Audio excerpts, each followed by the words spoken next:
It's the fun bit to me, though. I love people. That's maybe why I'm good at it as well, because I love it. I love people of all kinds and all their quirks and how people come from different backgrounds. You know, I just think that it's the greatest social experiment. We bring 2,500 people together. They each come with their little bag of previous life and baggage, as you want to call it, and their dreams and ideals and expectations, and then we kind of work together on this thing, and then the gates open and we go.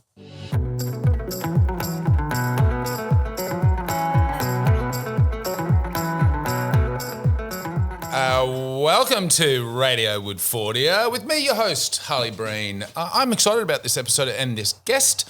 I met her some time ago, didn't realise how upper echelon of the festival she is. She's in the gear house, the thing that makes it tick, and I get to ask some questions about how that happens. It's McBride, as I refer to her, the Madonna of Woodfordia. Basically, she runs the volunteers and the citizens. You'll find out what that is, and it's not basically. It's a huge job, and this festival happens because of people like her and the volunteers. You'll hear it in this chat. It's just about to happen. Oh, this is recorded on Jinnabara country. How are you, McBride? I'm good. How are you? McBride, first question. Is it just McBride? Are you the Madonna of Woodford? Well, I didn't want to say that, but if you want to call me that, that's fine. It is just McBride. The first name is the one for Mum and the banks and the accountants and stuff. Right, and it just doesn't get used. Well, not anymore, no. It feels weird now that I hear it. I kind of cringe a bit and be like, oh, yes, doctor. Well, I've never heard you referred to as anything else other than just McBride. But then good. Today I thought, because it's a more formal setting, that there would be a full name. I'm like, no, it's Woodfordia's Madonna. No, I've expressed the preference since about 2017 now. And there are still some people that have known me since I came back in 2003 and used the first name, which is Karen, as you all know. It's not like a faux pas. Sure. But McBride's a preference, not a requirement. It's pretty rock and roll. It is. And I have to say too, I think you're quite a humble person, and I'll say it for this reason, is that I reckon we have sat around either a fire or a table or whatever and had a drink on multiple occasions before I realised the extent of your involvement at this festival at all. Well, I would just like to be behind the scenes here. I prefer that. I mean, we have been on stage together too, which was like one of the most nerve-wracking experiences of my life because I don't like the stage. I don't know how you do it, but I was like, whoa, just about throwing up in the back. Yeah. Some days the audience are also like, I don't know how he does it. That was the chicken chat, wasn't it? That was the chicken chat. Yes. I'm a very passionate lover of chickens. I don't have any right now because of stupid landlords, but anyway. Oh, is it a landlord problem? Yeah. Mine's a Kelpie problem. Oh, yeah. There's their problem as well. Kelpies and chickens. No, I had bad luck with dogs and chickens. Yeah. Don't want to go back there anyway. Well, we'll get into that. We can just turn this into a whole chicken chat, but I feel like it's good. But I've been there, done that, and there was at least 500 people also watching. Yeah, I enjoyed it. Now, I hear that when you first came here in 2003, and we'll get into where you came from on the other side of the world, that you snuck into this festival. That maybe you No, that's the other festival. I think you got wires crossed stories. My very first festival. There is precedent. There is. Well, yes. I did sneak into my very first festival and then ended up becoming their volunteer coordinator. So, right. It only took 9 years to pay my dues as a volunteer there and make right, and then became the volunteer coordinator there. I feel like that's fair. Like you've paid. Oh, I have. You've paid lots of blood, sweat, and tears. Yeah. And what was that festival? It's called Hillside Festival in Canada. Not Hillsong. No, everyone goes Hillsong. No, very different. No, I did dabble in the born again Christianity thing for a hot second, but that's over now. From upbringing or later in life? Yeah, so did I. I was a teenager. Yeah, right. Yeah. Found God. Jesus, yeah. Did you? I lost him. Then I fell off the Jesus wagon. Yeah. Found festivals instead, so that's much better. More fun. It's a better church. Yeah, exactly. The old festival has gospel hour, so that's my church every other year. Yeah. Yeah, it's pretty nice. Well, my dad was the reverend of a Methodist church. So, right. yeah, we were deep in. You had to. You had to go. Yeah, well, I was told I wasn't a McBride if I didn't go to church. So, right. Yeah, my identity was kind of threatened by that one, but that was poor parenting. I forgive them. It's okay. And so then in 2003, you leave Canada and... I came here as a backpacker. Yeah. And the main reason was to check out Woodford. So. Oh, right. That was the actual focus. I lived in Japan and I met somebody from Brisbane and she heard me talk about Hillside. I would go back every summer to volunteer at Hillside, and she was like, "All right, well, if you like festivals, you got to go to this one." So she sent her mom down to Queen Street Mall to buy a program and send it to me. And I got this book, and I was like, "Holy moly, this is gotta be bigger there." than Hillside. We had a little tiny newspaper print program. It was cute. And are they comparative festivals? Are they both folk festivals? Well, folk, yes, diverse music. Sure, yeah, exactly. That's the thing about this one, isn't it? They're for the people. Yeah. It's actually quite similar. And Bill did come to it when he was on his tour of for the Smithsonian to figure out what makes a festival. And he came and he's like, it's very, very similar to Woodford. It's just a tenth of the size. Right. It's tiny and it's 3 days and it's on a little island and it's very community. And, there's the Healing Arts tent and the Enviro tent and the kids area and the DIY space. And, they've got lots of very similar things and talks and a diverse musical program, And do both organisations have like an information sharing relationship, or is that just you're the conduit between those? Well, I wouldn't call myself a conduit. I go back, and I was going back and forth between the two, but I think they kind of got a bit sick of me going, Woodford does this, we should try that. Woodford does this, we should try that. After 3 years of it, Woodford offered me full-time year-round, and I had to make a tough decision to leave Canada, but it was worth it. It was, I had to come here and do this. So I've never managed to get to your home country, but we hear a lot, especially at the moment.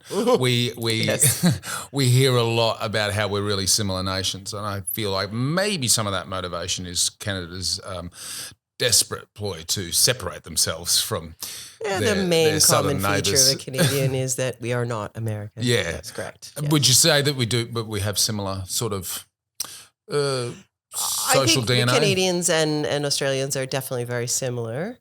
I might upset a few feathers here by saying I think Canada is to New Zealand as Australia is to America.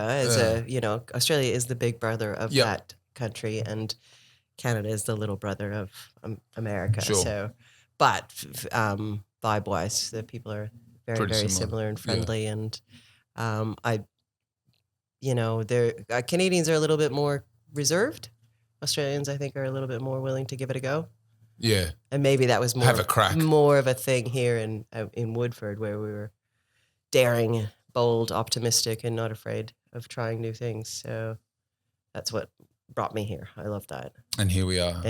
Doing this. In a shed by a nursery. Yeah, I think the funny thing about that rivalry between Australia and New Zealand is Australians in general love New Zealand. Yeah. It's my favourite country. My best mate is from there. Like, I love it.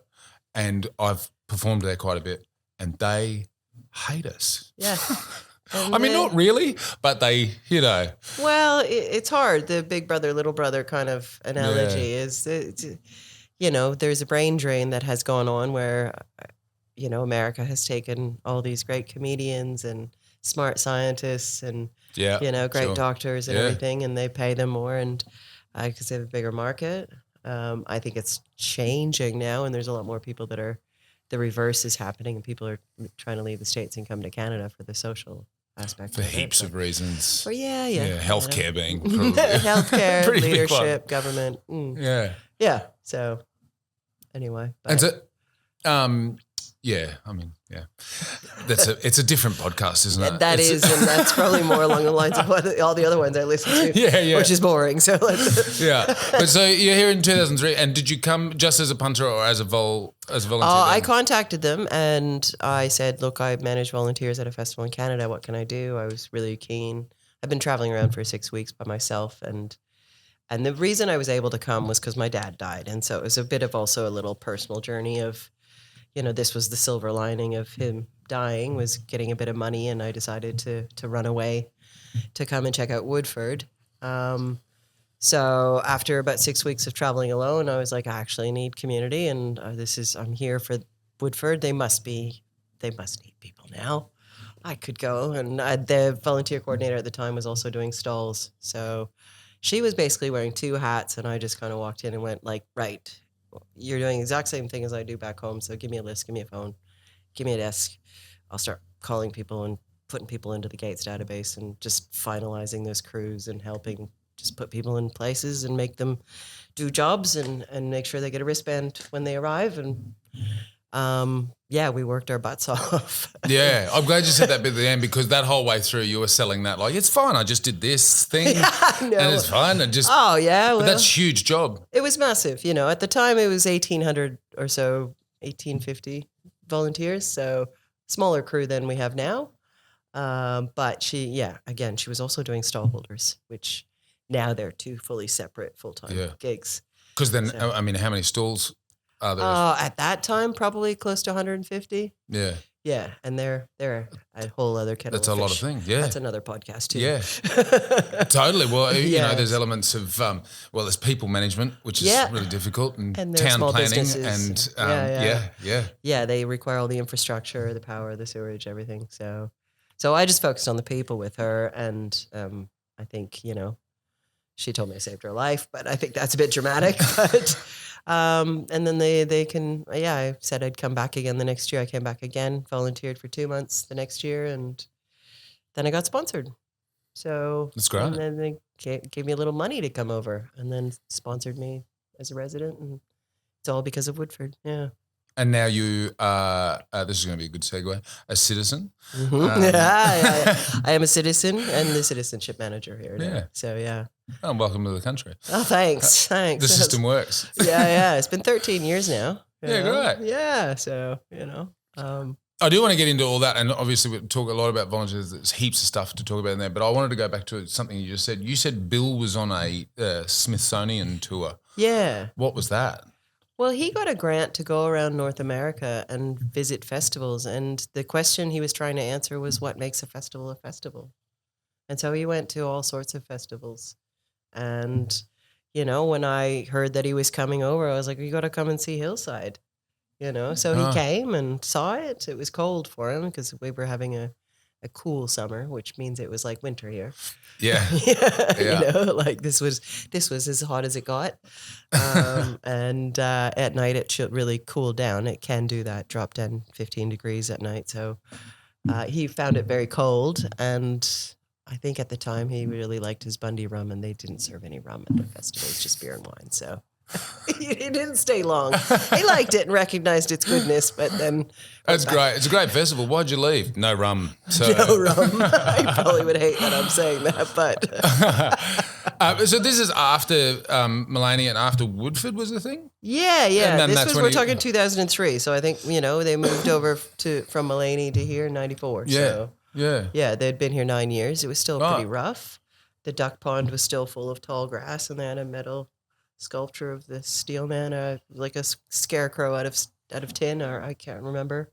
That's a very vague and long ago memory now. It's 22 years. So yeah, but sure. Yeah, it's very different. I can't remember this morning, so that's fine. I get it. Yeah. But he's searching for the answer to what is a festival. Well, I mean, I can't ask him. He's not here. What the answer is, but what's your answer to what a festival is?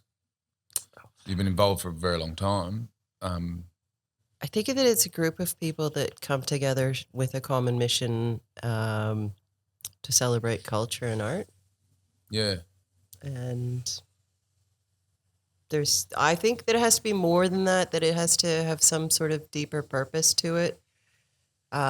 Because some of those things where you see like a day long of events, and it is a group of people celebrating culture and art, but it's in a laneway, and to me, it's called festival, and I just don't feel like that is a festival. And I don't know if you have to be camping, or I don't know. I mean, it's not an easy question to answer, really. No. Because the word festival gets thrown around on so many different events. And I feel like there's got to be a higher purpose, not just making money. Yeah. Yeah, I haven't even thought of it that way because not it's really. It's not in judgment of others using festival, but maybe we lost the meaning of that word. Like we have so many things, because people just slap it on it. Like they do 3 concerts and call it a festival, and I'm like, I call that a series. Yeah, just big boots there for that. Language is important. I think it is, but it is funny that you ask. I work at a festival, and I'm like, I don't actually know how to define it. So it's like, good question. But isn't that certainly a joy that I take from this place and this festival? Yeah, is if you did define it, it will just up and change on you anyway. Oh, for sure. I mean, it's hard to define Woodford. Yes. That's even harder than just defining a festival in general. Yeah, I'd say. So, it's like you just have to come and see it. So did Bill find his answer? I don't think He's just got a sweet grant to go touring He's around got finding rum.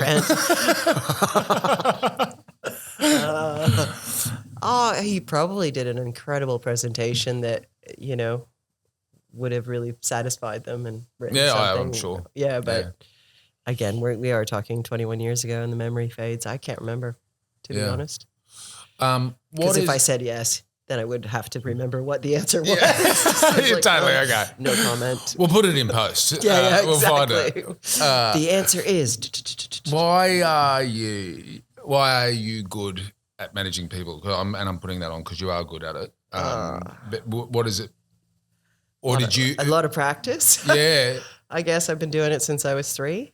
Managing people? Yes. Who were you first managing? It was the neighborhood kids. Yeah, right.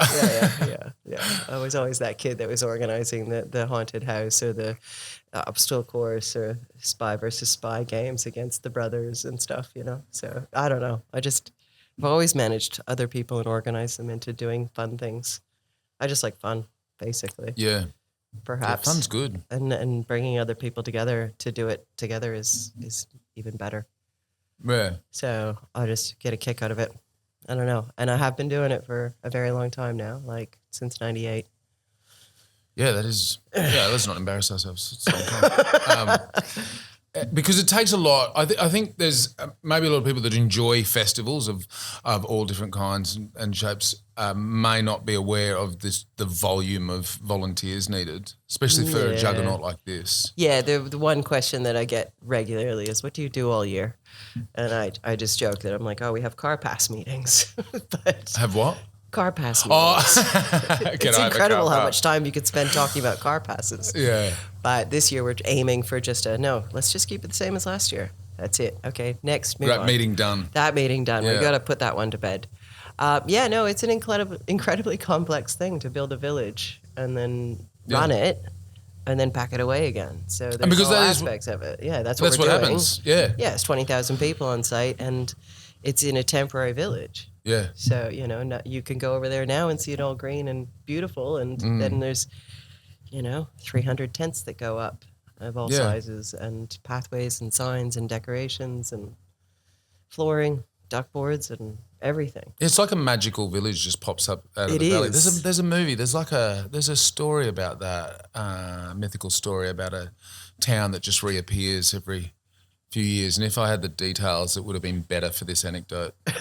I'm like, do tell. It sounds great. It was a movie. Anyway, I think I heard this detail. I don't know if you're big on numbers. I love numbers, population sizes, and this was years ago that I read it, that when the festival is on, it's the 36th biggest town in Australia. 67th largest. 67th? 67th. Oh, whatever. It's still good. Still pretty good at the top 100. Yeah. And there's a lot of towns. So we the hottest 100 towns. We hit the charts there.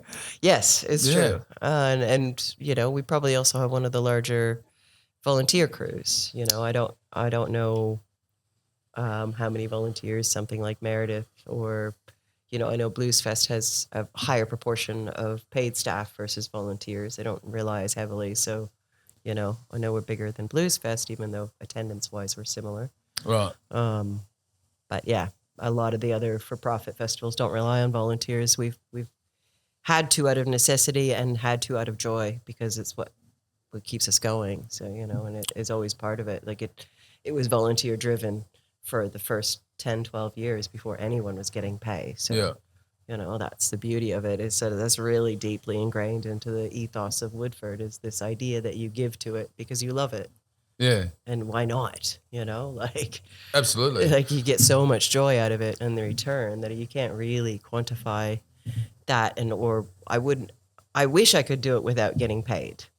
Yeah, I have said the same thing recently about this. Yeah, but I would love to. But we all need to put food on the table and have Yeah. a house, you know, and like that's just not feasible. I'm not independently wealthy. Otherwise, you know, if I won a lottery, then I would say sky the paycheck and I'll just keep doing it. But well, that's a good call to action to people who are just buy a independently ticket in wealthy. my Why don't you name? turn up and volunteer? Yes, exactly. Yeah. If you have surplus wealth, then, Well, yeah. I mean, the truth is, you got to acknowledge too that volunteering does take money. I mean, yes, you Yes, get a it free does. ticket, but you have to get there. You have to buy your own food. Yeah, Like, yeah. I'm aware that it is still a privileged position to be in to volunteer because of all those added costs when you're at the festival or getting to and from the festival. So, you know, not everyone has a tent and camping equipment. And so there's, you know, we've helped out. We had some refugees that we helped out once in our community, put together camping packs for them, and they had a lovely time. But they gave the packs back and said, thanks. It's not really like camping at a festival was a big leap for them in their culture. Right. You Yeah. know, and yeah, it's yeah. true. It's not for everyone. Not every festival, country in the world or culture does what we are doing. No. Yeah. You know, so, but It's part of the thing that makes it special too, right? Is that, well, it's not for everyone. that's true. I've said it is in the past. I think there's something for everyone here, but also, well, Yeah, they loved it. It might be a thing. You know, but Yeah. they probably also felt the charity and they needed to get jobs and get on with life here in Australia. yeah, So, absolutely. You know, so anyway, but we have all kinds that volunteer. And yes, some people have a lot of money and still volunteer because that's what they want to do. They feel more, they're just the kind of people that want to, you know, give and be a part of it. Like I feel weird going to a festival without volunteering. I still go and volunteer at other festivals. Because, Do you? Just in your downtime? Yeah. Wow. Yeah, not too often, not here very often, but Yeah. well, I just went home to Canada for 2 months and volunteered at 2 festivals. So that was good. And I got to do a different job this time. And I was like, sweet, performer support. Fancy that. Do you find that hard though, coming from, you know, the head of this juggernaut of a department at a huge festival, and then you go back and then now you're just a volunteer and you see things and you're like, that's not the right thing? Or do you just Well, go, I put a little cap on my tongue Right. so when I bite it, you know, it doesn't hurt too often. Yeah. Yes. I mean, the old festival, I go back and volunteer for that one. And sure, I'm probably their biggest critic as well as their biggest fan. And, you know, I choose my words wisely now. I have tried in the past to say things and then realize that it's not my festival anymore. I used to work for it. And now I still give to it and enjoy it. And I choose what to say and what kind of feedback to give. My brother is a site director and I volunteer for him. So there's also a family relationship that need to be preserved. Yeah. I'll just shut So up. it's like, yeah, it's a topic that we circle around and dance around and talk about the good things and not the other stuff so much. Yeah. Because otherwise he'd probably hate me. I have a brother, and I'm happy to say he's my best mate too. He's and I go and work for him just to hang out with him. And Yeah. I have all of these ideas. Yeah. And he's like, I work 100 hours a week on this farm. Yeah, don't Keep talk it to just me. going. You think, oh, sure, let's just do that. Yeah, yeah. Let's just get that. Why don't you get goats? That'd help with the weeds. Oh, okay, I'll do that. Yeah. He's the chicken farmer. He's got Oh, he's got lots of chickens. 3,000 of them. Move around in their own little vans. Yeah. Might be too many. 2,000. Yeah. Anyway, Yeah. it's like kind of like the number of volunteers that we have. It varies depending on who you talk to and what day of the week it is. Yeah. Right. Okay. Is it? Yeah. It's How a long's the magical business? number that I love hearing how much it's quoted and misquoted. But But you bring up before Blues Fest. Yeah. Well, it's no more, right? It's been ended. Blues Fest. Has it? No, they said that. Ruse. It was a Was ruse. It was a ruse. How am I not up on that news? I was going to make the point. It takes a lot more than this, but volunteers to help a festival survive. But that point's now mute because I Well, didn't pay attention you to could say it that wasn't a ruse. Well, you could say that they didn't survive. They didn't have enough volunteers. Yeah, Maybe yeah, it's still yeah. kind of, you know, But on to the point, that's what, we need people to invest in it. But chef. beyond that, it's not going to survive just on volunteers. True. I mean, I do say to volunteers, it's like we're nothing without the patrons. We don't need you as a volunteer unless we have patrons. Yeah. So our main job is to take care of the patrons. They have a Yes. good time. They come back. They bring their friends. Yeah. And then you can come back and volunteer for them again. Yeah, right. You know, and you please come back and bring your friend to volunteer. Like, Yeah. you know, it goes both ways. If the patron numbers grow, then we also have to grow our volunteer numbers, and hopefully both sides of that coin enjoy their time. And same with the artists and the stall holders. Everybody comes to it because they have a great time at it. Yeah. You know, so they're all critical parts of the whole community and that web of Woodfordia. So, but yeah, our main job is to serve the patrons. Yeah. We need them, just like we need volunteers too. Yeah, well, I mean, I have to remind myself as a live entertainer that the job is actually to entertain the people that are sitting there. Yeah. It's actually, even though, I'm an autobiographical, introspective comedian, so there's a lot about me, it's my stories, my children, my journeys, whatever it is, but actually the whole point of me being here is so that they have a good time. Yeah. Exactly. That's the point of that festival. Yeah. Well, the whole point of me being in what I do is to make sure the volunteers have a good time. Right.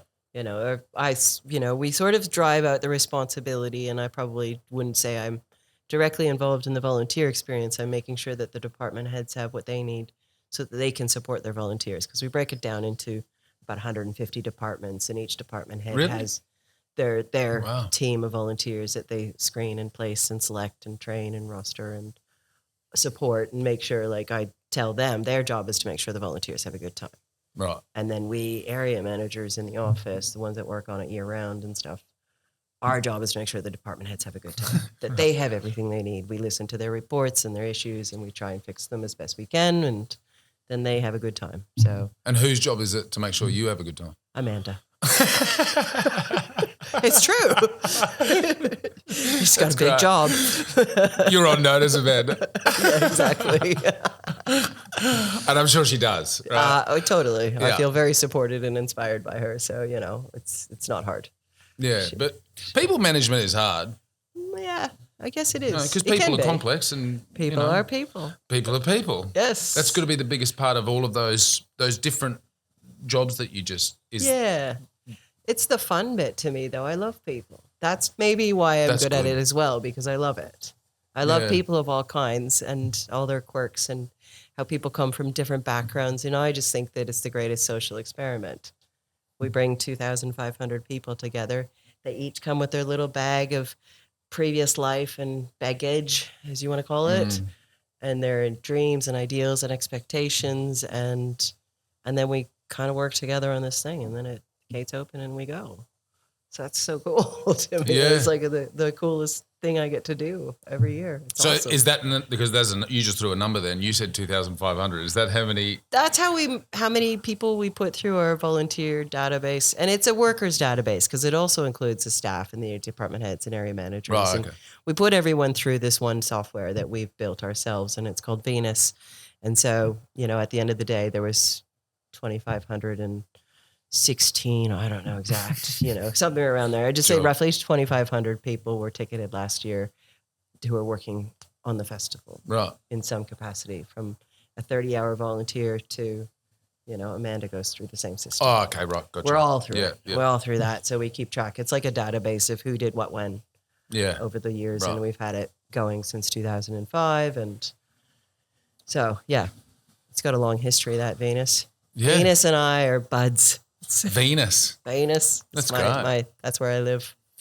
That's because that volume of people, that's almost a festival in itself. True. In fact, I did it one year. The day after. The you festival. did the pack down? Yeah, and it was a horrible mistake of everyone. Because it was raining? No, it wasn't raining, and I had a lot of fun at it myself, but it was like this 2,000 people who've just built this thing, and it's happened, and it's finished, and it's been great. And then the comedy program at the time was like, would you stick around another day and do a volunteer party and do a show at the volunteer party? And when I got up on stage, I'm like, we have we have not thought about this. These people just want to drink and dance and to each other. and release, sit down and watch a comic. Yes. Oops. Yeah. So I did a lot shorter than I was booked for. Yes, it would have been bad. I got some big laughs when I referenced this. This was a bad choice. Who programmed this? I went like, everyone, let's all I'll go. wear that mistake. It might have been you. I don't know. It was a fun time. Yes. We stopped doing the volunteer party on the 2nd because we're in the middle of pack down and people have to go and there's too many people that have to leave and can't stay around for it. So it's like, it's on the night of the 1st. Right. And then we have upset the other people that don't want to stay up late. And it's like, well, it's you. Yeah. You're never going to please everyone. Well, this is people management. You can't. You just have to. It's a whole process of letting go of perfection, and I'm a perfectionist, so that's always good. That's why I love it. Yeah. How do you? What's the best way to find these people? Because I met like people volunteer and then Tell they me. don't, and that's right. Word of mouth. I mean, it does actually have to go back to managers taking care of their volunteers. Volunteers have a good time. They go away and say, that was a great time. You should go and do it. You should go and do that, So if we haven't been doing that well, we're not going to get them back. Yeah. So, and I think like, again, there's also the cost of living crisis where some people just can't afford to take that time off work. Yeah. They have jobs. They just don't get holidays or in hospital or whatever, those, and the hospitality volunteers, like they're a lot of what we need too.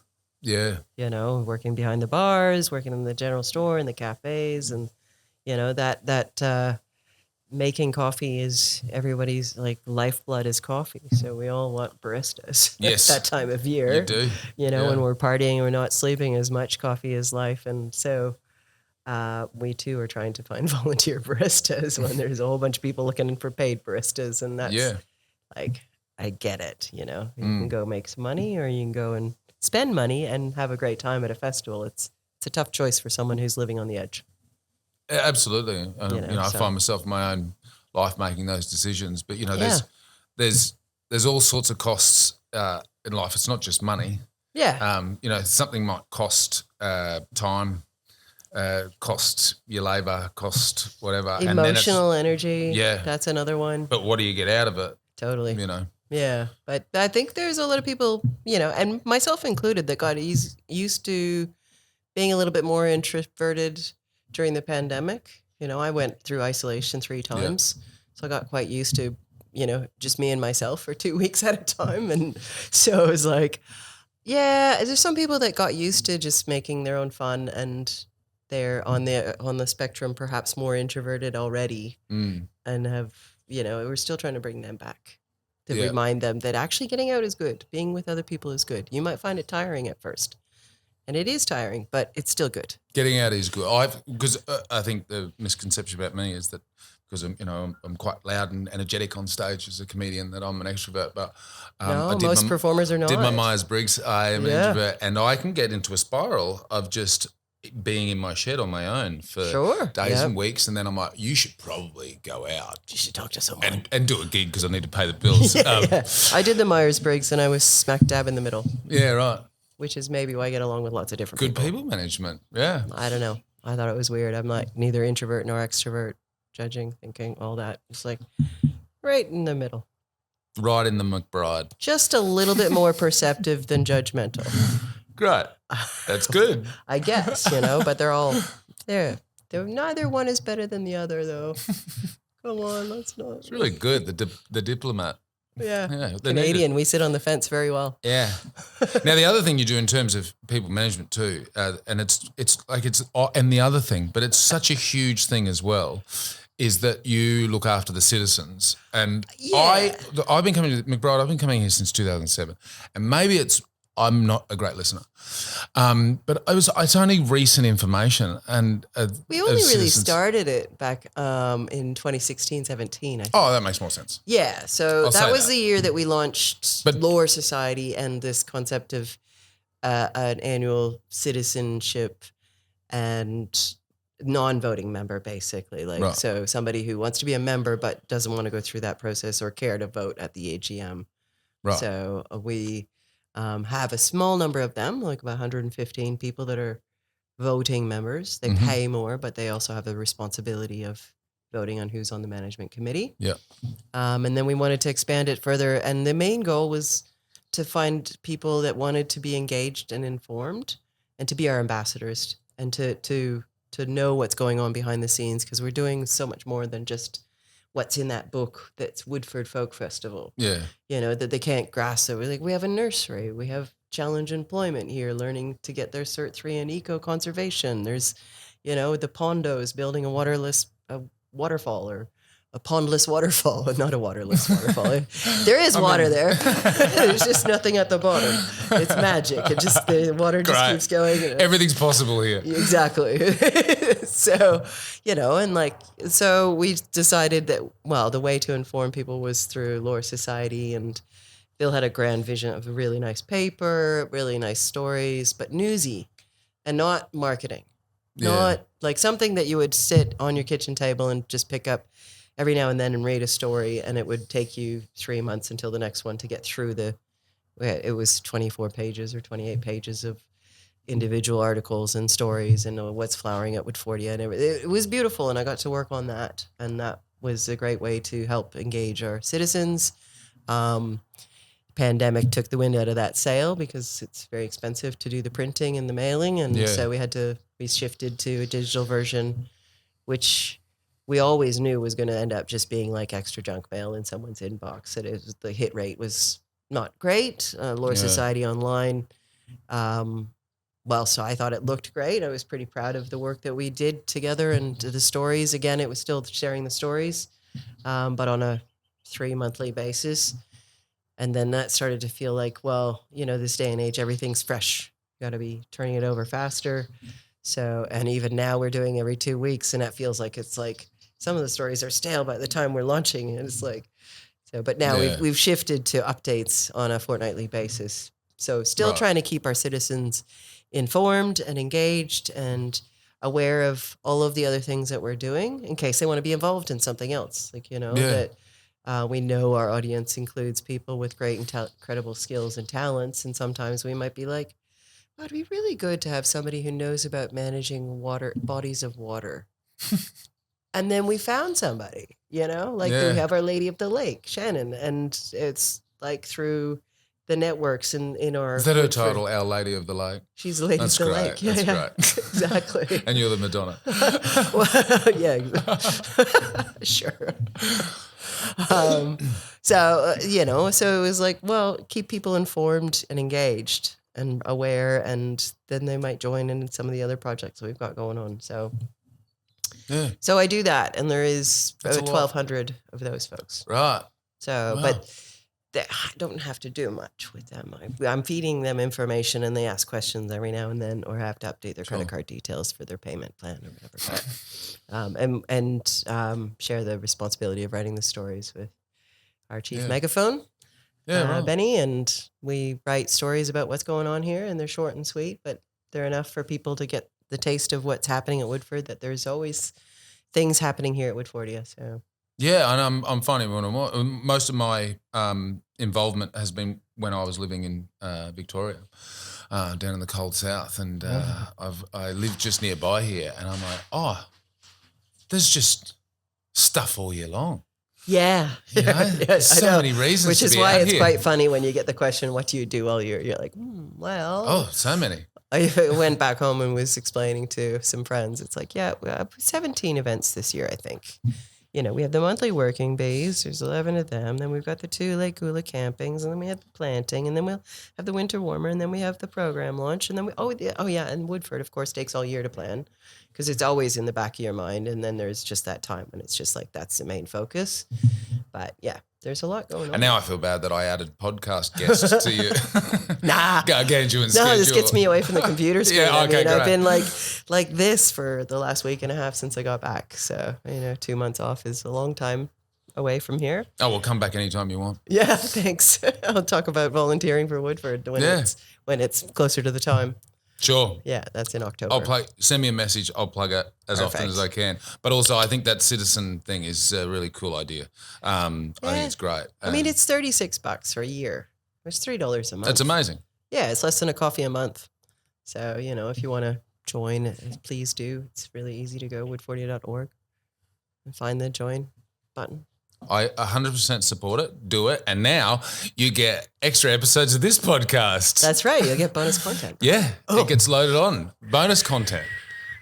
Great. Right. We might even send you a recipe or two as well. All right. I've got great recipes. I can contribute. Please let me do it. Every once in a while we stick in a recipe. It's time. Okay. Yeah. All right. Harley Breen's fancy dancy soup. I'll write them down. Okay. I do a really good slow cooked lamb shoulder. Nice. So they then pull apart, push back in together, cut into squares, and then fry it again. It's triple cooked lamb, and it's pretty exceptional. Ooh, that would go nice with the triple cooked potatoes. Yeah, absolutely. Let's just cook things and forever. some minty mushy peas. Is Everything's different now, and we're onto a completely different podcast. We have strayed. Yeah, I've enjoyed your time. Thank you. It's been great to be here. I look forward to sitting down around a fire and knowing more about you this time. Exactly. Likewise. Cheers, mate. Cheers. I mean, I love that. I like nerding out on things, even if I'm not into them, and I am into this subject. And it was great to find out some of the mechanisms behind the people management that it takes to run this festival. That was a cool chat. I hope you liked it. And I'm going to give you a harder pitch here. Become a citizen. What a great way to support this festival. You can go to members.woodfordia.org. Support the festival, and you get some free content from Radio Woodfordia as well. Like and subscribe and do all of those things. Oh, yeah, music by the East Pointers. Thanks so much for your creativity and art. And this has been produced by Woodfordia. My brain's fried.